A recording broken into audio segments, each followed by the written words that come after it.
Om Prithvi Shantir Antarikshakam Shantir Dyav Shantir Disha Shantir Avantara Disha Shantir Agni Shantir Vayu Shantir Aditya Shantish Chandrama Shantir Nakshatrani Shantirapa Shantiroshadaya Shantir Vanaspataya Shantir Gau Shantiraja Shantirashva Shantir Purusha Shantir Brahma Shantir Brahmana Shantir Shantireva Shanti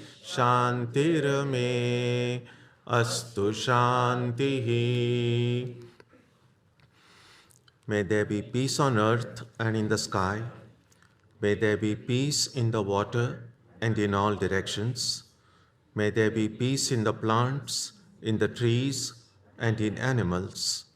May there be peace in the hearts of all beings. May there be peace in everyone and in everything.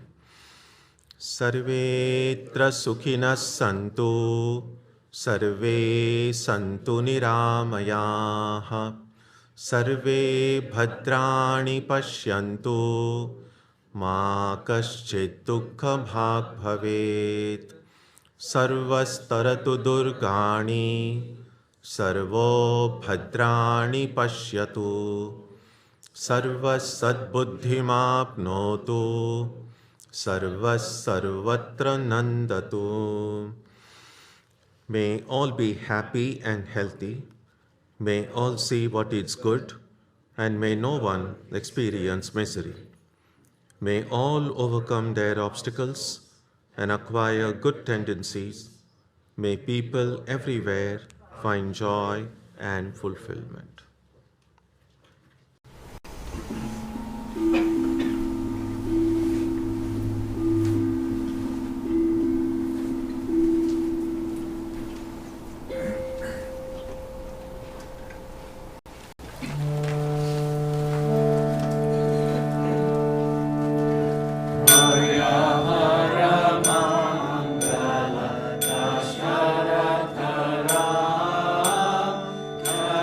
Jaya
Thank you, Swami. Thank you, everyone. Today, I'll be reading perhaps my favorite passage from the R.K. Narayan translation of the Ramayana. Here, Vali, on his deathbed, experiences redemption from Rama, even after causing chaos and wreaking havoc to his brother Sugriva and everyone around him. Here I'm reminded that all beings, even those who we think are our enemy, have the potential to be forgiven, and that they too can see the light of God. They too can bestow boons on all of us in unexpected ways.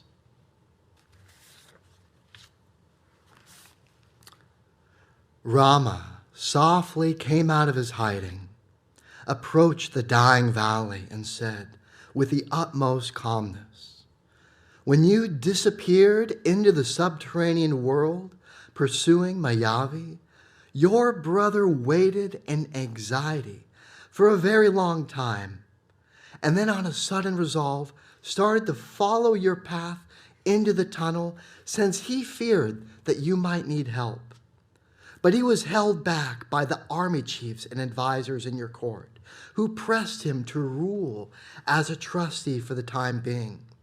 But the moment you came back, you misunderstood everything. And before he could even express his relief and joy on seeing you, you belabored him mercilessly in the presence of the others and attempted to take his life. Since Sugriva sought my friendship and asked for help, I felt it my duty to help him by destroying you." Vali replied, "You are judging us all wrongly. Your basis is mistaken. You make too much of my acquiring my brother's wife. It's legitimate in our society.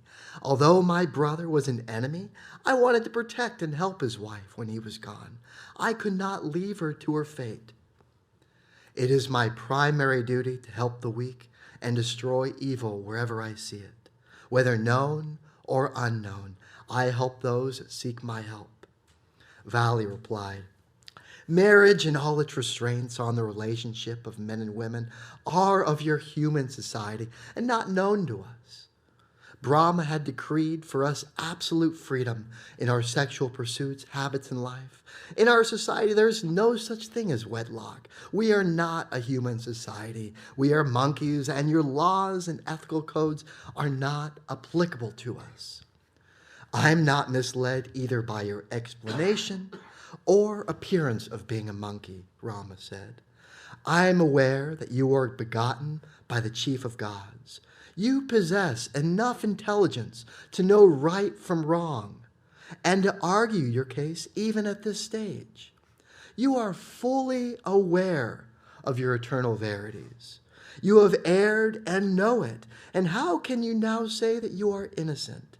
Could Gajendra, who prayed for Vishnu's help when a crocodile held him in its jaws, be classed as an ordinary elephant? Could Jatayu be called a common bird? An ordinary animal has no discrimination between right and wrong, but you display in your speech deep knowledge of life's values. Creatures in human shape may be called animals if they display no knowledge of right and wrong, and conversely, so-called animals which display profundity cease to be animals and will have to be judged to the highest standards. There can be no escape from it. It was through your steadfast meditation and prayer to Shiva that you were endowed with strength superior to even the 5 elements. One who is capable of such achievement cannot but be judged by the highest standards of conduct. Very well, said Valley. I'll accept what you say. But how could you, protector of all creatures, aim your shaft from your hiding place, like some mean hunter tracking a wild beast, instead of facing me in a fight, if you felt that I deserved such honor? Lakshmana gave the answer. Rama had made a vow to support your brother Sugriva when he came seeking refuge. This was a prior promise and had to be fulfilled. While if Rama had come before you face to face, you might have made a similar appeal, which would have created confusion of purpose. That's the reason why he shot unseen by you. Valley saw the inner purport of this explanation and said, now I understand your words differently from the way they sound. They are simple to hear, but have inner strength, and I feel assured that Rama has not committed an unrighteous act. Simple-minded ones like me can never realize eternal truths without constantly blundering and failing. Pray, forgive my errors and my rude speech. Instead of treating me as a mere monkey by birth, as I myself was content to think, you have elevated my status and honored me. After piercing my body with your arrow, and when I'm about to die, you are touching my understanding with the supreme illumination, which I consider the greatest blessing ever conferred on me. In spite of my obstinacy, you have helped me to attain a profound understanding and open my mind with your magic. While other gods confer boons after being asked, you confer them on the mere utterance of your name. Great sages have attempted, after eons of austerities, to obtain a vision of God, but you have bestowed it on me unasked. I feel proud and happy at this moment. I have only one request. I hope my brother will prove worthy of your trust in him. But at any time, if any weakness seizes him and you find him in the wrong, please do not send an arrow in his direction. Treat him kindly. Another thing, if your brothers at any time blame Sugriva as one who had engineered the death of his brother, please explain to them that Sugriva has only engineered my salvation.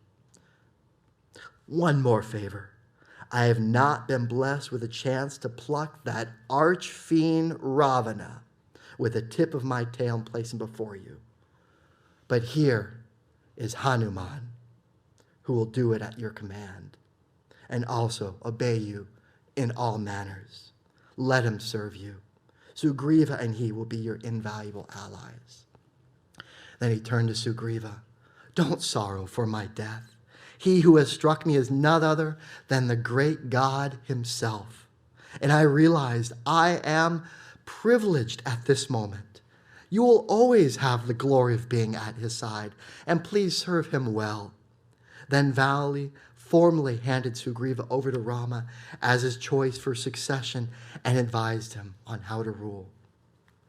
This is the saddest part of our epic.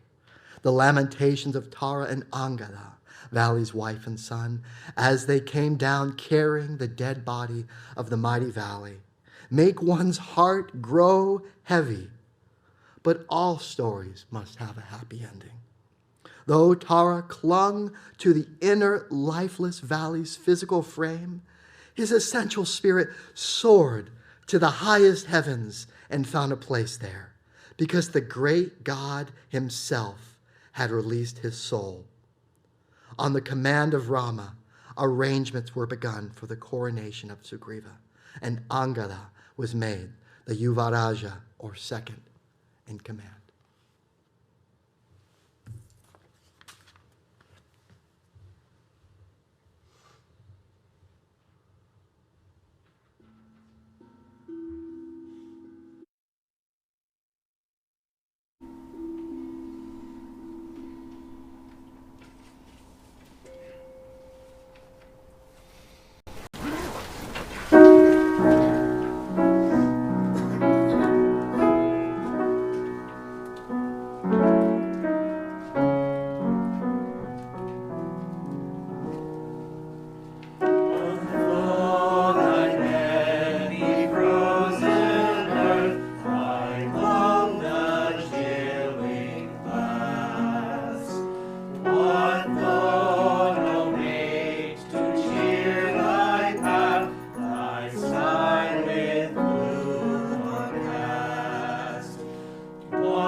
Good morning.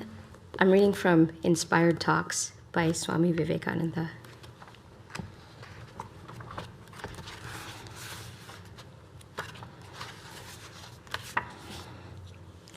Thursday, August 1st.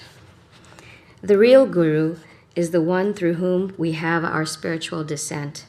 He is the channel through which the spiritual current flows to us, the link which joins us to the whole spiritual world. Too much faith in personality has a tendency to produce weakness and idolatry, but intense love for the Guru makes rapid growth possible. He connects us with the internal Guru. Adore your Guru if there be real truth in him. That Guru Bhakti, devotion to the teacher, will quickly lead you to the highest. Sri Ramakrishna's purity was that of a baby. He never touched money in his life, and lust was absolutely annihilated in him. Do not go to great religious teachers to learn physical science. Their whole energy has gone to the spiritual. In Sri Ramakrishna Paramahamsa, the man was all dead, and only God remained. He actually could not see sin. His eyes were so pure that he literally could not behold iniquity. The purity of these few Paramahamsas is all that holds the world together. If they should all die and leave the world, it would go to pieces. They do good by simply being, and they know it not. They just are.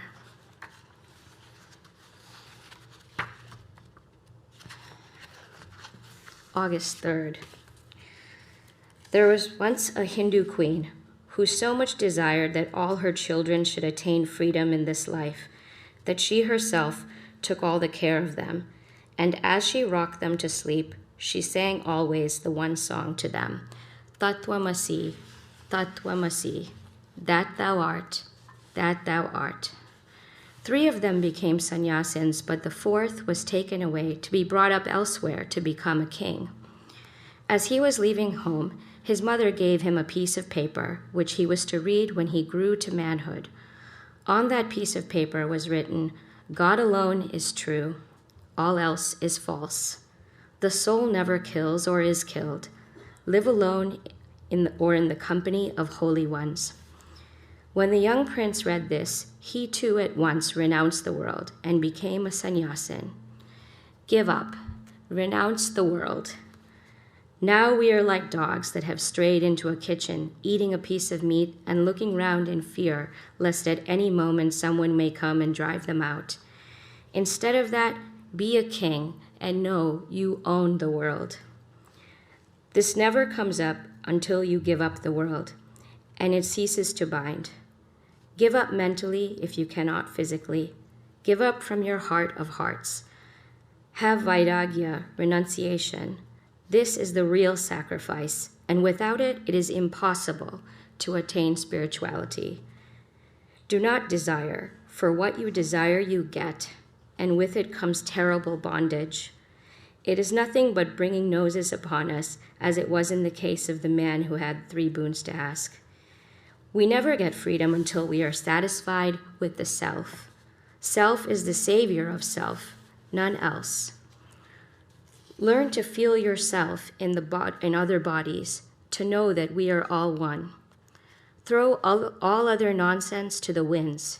Spit out your actions, good or bad, and never think of them again. What is done is done. Throw off superstition. Have no weakness even in the face of death. Do not repent, do not brood over past deeds, and do not remember your good deeds. Be azad, free. The weak, the fearful, the ignorant will never reach the Atman. You cannot undo the past.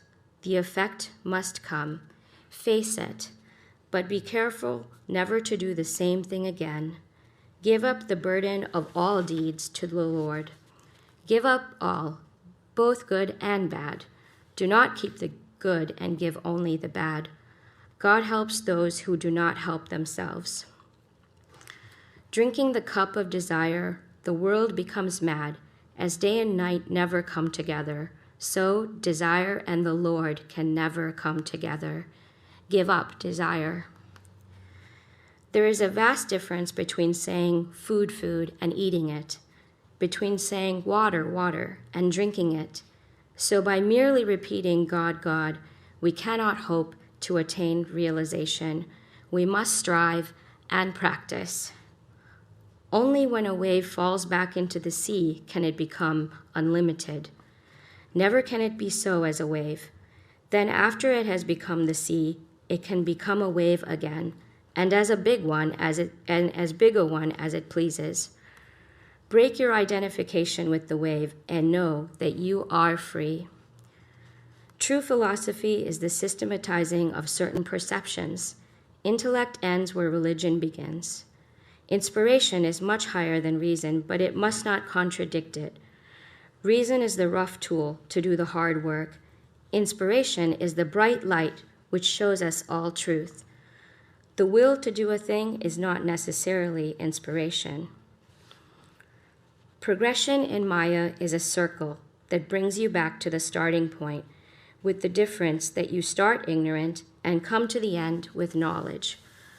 Worship of God, worship of the holy ones, concentration and meditation and unselfish work.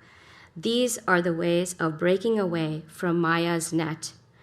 But we must first have the strong desire to get free. The flash of light that will illumine the darkness for us is in us. It is the knowledge that is our nature. There is no such thing as our birthright. We were never born. All that we have to do is drive away the clouds that cover it. Give up all desire for enjoyment on earth or in heaven. Control the organs of the senses and control the mind. Bear every misery without even knowing that you are miserable. Think of nothing but liberation. Have faith in your Guru, in his teachings, and in the surety that you can get free. Say, Soham, I am he, I am he. Whatever comes, tell yourself this even in eating, walking, suffering. Tell the mind this incessantly, that what we see never existed, that there is only I. Flash, the dream will break. Think day and night. This universe is zero, only God is. Have intense desire to get free. All relatives and friends are but old dry wells. We fall into them and have dreams of duty and bondage, and there is no end. Do not create illusion by believing you can help anyone. If you are a dualist, you are a fool to try to help God. If you are a monist, you know that you are God. Where find duty? You have no duty to husband, child, friend. Take things as they come, lie still, and wherever your body floats, go. Rise with the rising tide, fall with the falling tide. Let the body die. This idea of the body is but a worn-out fable. Be still and know that I am God. The present is the only existence. There is no past or future, even in thought, because to think it, you have to make it the present. Give up everything and let the body float where it will. This world is all a delusion. Do not let it fool you again. You have known it for what it is not. Now, know it for what it is. If the body is dragged anywhere, let it go. Do not care where the body is. This tyrannical idea of duty is a terrible poison and is destroying the world. Do not wait to have a harp in heaven and rest by and by. Why not take a harp and begin here? Why wait for heaven? Make it here. In heaven there is no marrying or giving in marriage. Why not begin at once and have none here? The yellow robe of the sannyasin is the sign of the free. Give up the beggar's dress of the world. Wear the flag of freedom, the ochre robe.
Om Asatoma Satkamaya Tamasoma Jyotirgamaya Mrityorma Amritam Gamaya Aviravirmayethi Rudrayate Dakshinam Mukham Tenamam Pahi Nityam. May the Divine lead us from the unreal to the real, from darkness to light, from death to immortality. May the Divine Consciousness fill our hearts and protect us. I would like to share with you today a story of the emperor and three questions. It's a very old story, and many of you probably know it.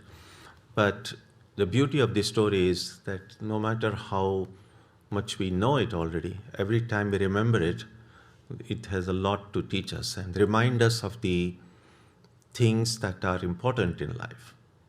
So the story goes like this. So there was this one emperor. We don't know his name. We don't know, some unnamed emperor somewhere on this planet. So one day it occurred to him that if he had answers to three questions, it will help him administer his kingdom well. And the three questions were simply this. First is, what is the most important time to do anything in life?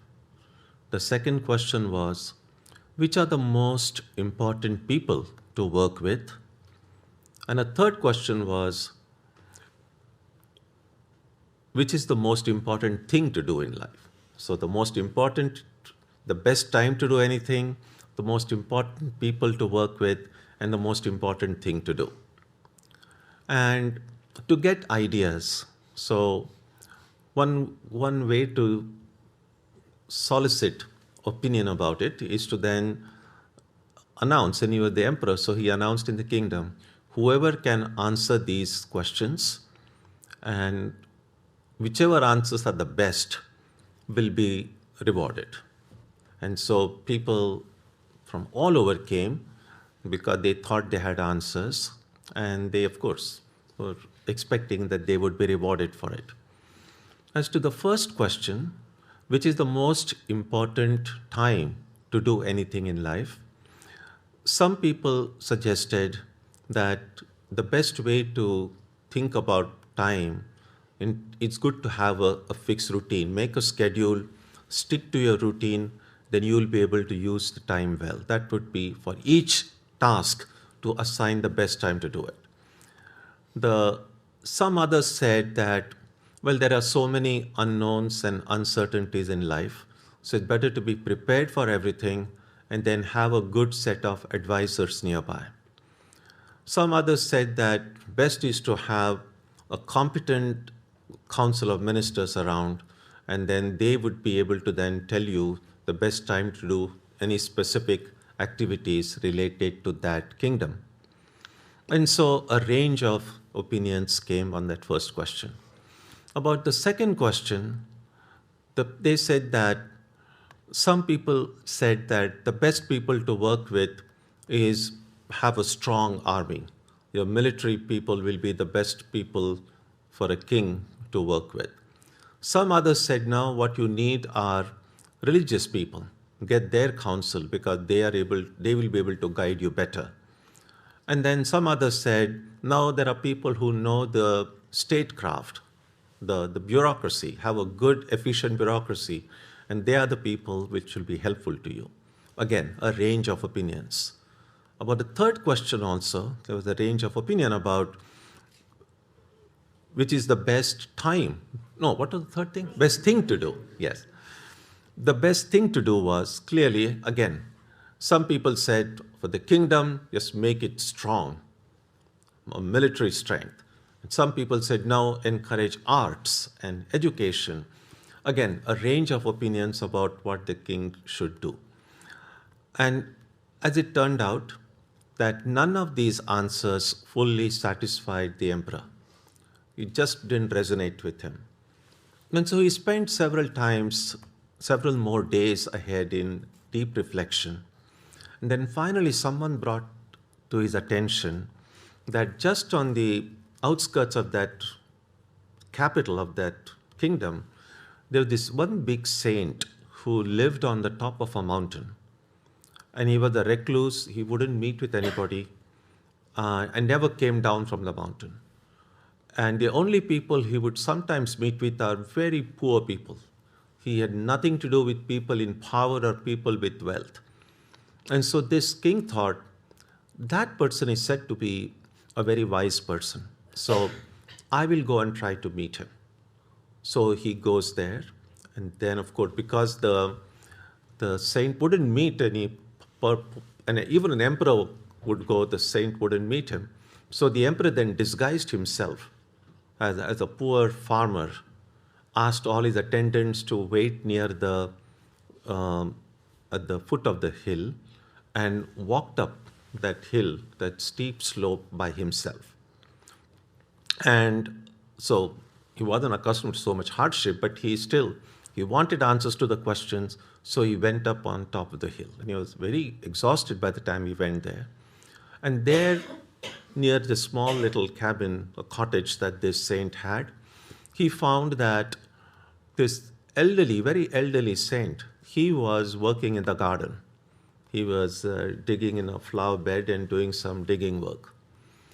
So this emperor goes there, and of course the emperor was in disguise, so he just goes as a poor farmer and waits, thinking that the saint would take note of him.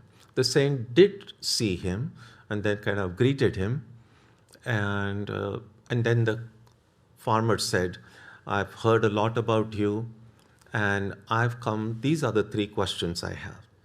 Which is the best time to do anything, which are the most important people to work with, and which is the most important thing to do?" And the saint nodded and then continued to dig. Didn't give any answer.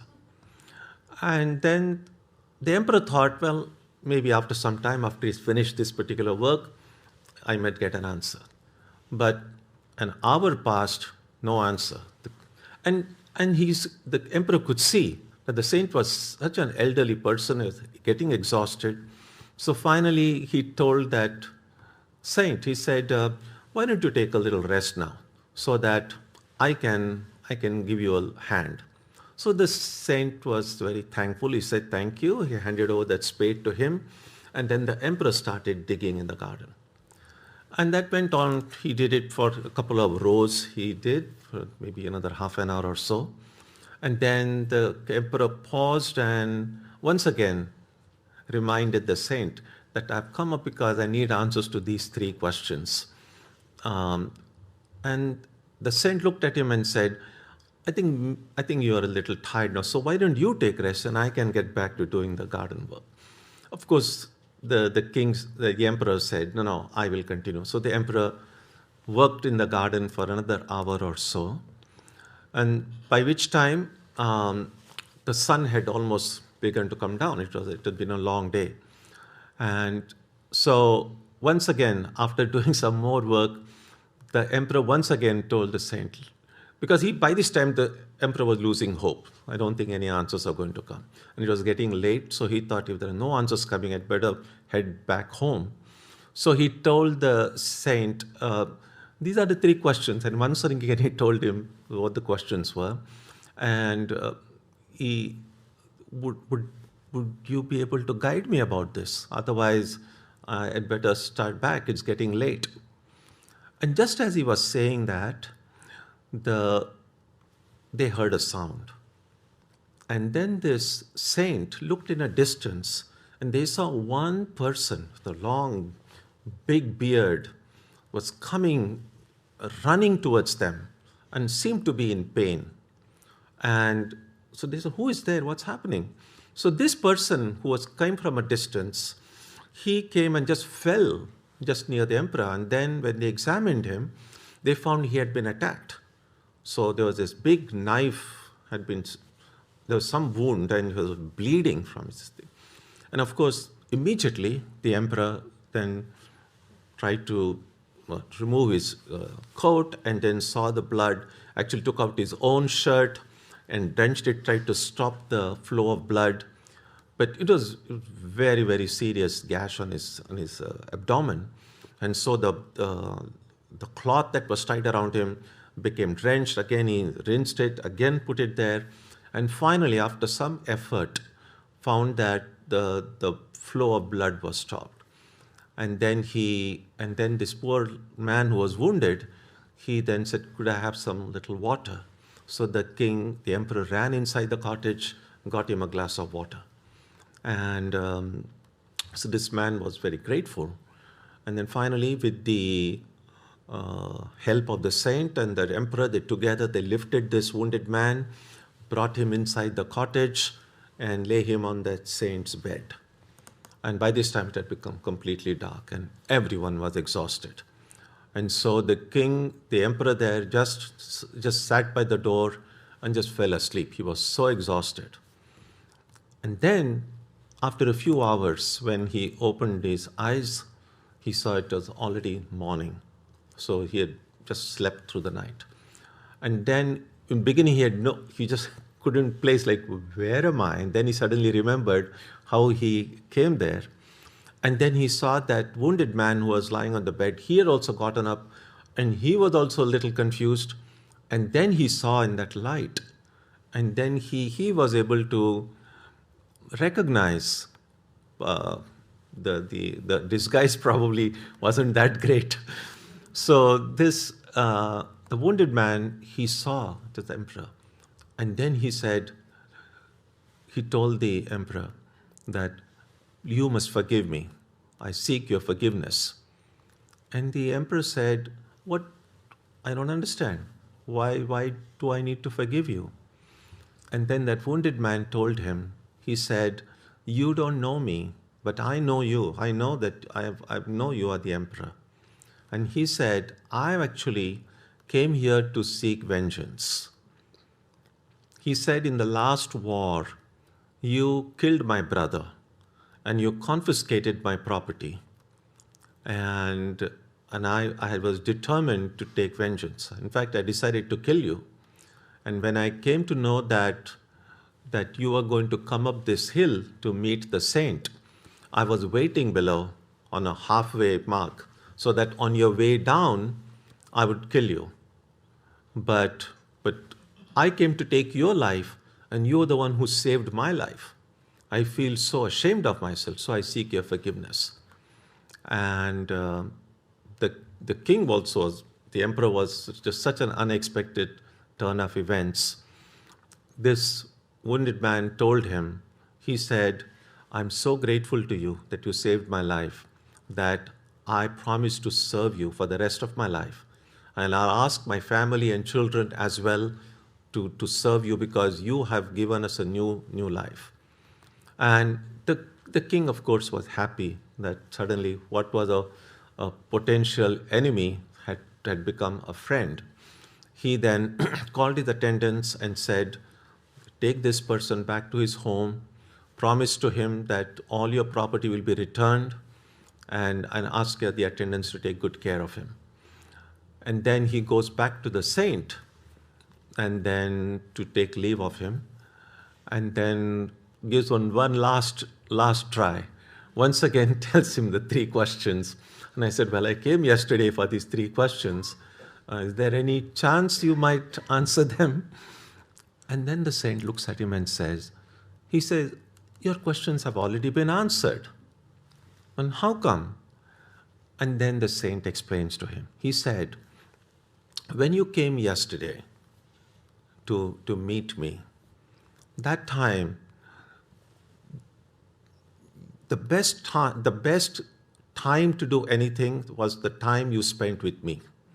Because if you were, immediately after you saw that I was not answering your question, if you had immediately returned, this man was waiting on the way back. You would have been killed. And so the best time was the time you spent here. And the most important person was me." This is what the saint is saying. And then he said that the best thing, the most important thing to do was the help that you gave me. That because you helped me in the garden, there was a delay, and that's why this person who was waiting couldn't wait any longer and came in search. But what had happened was That person, the attendants had discovered that person waiting, and then the attendants had attacked him, and that's how he had come up with the wound on top.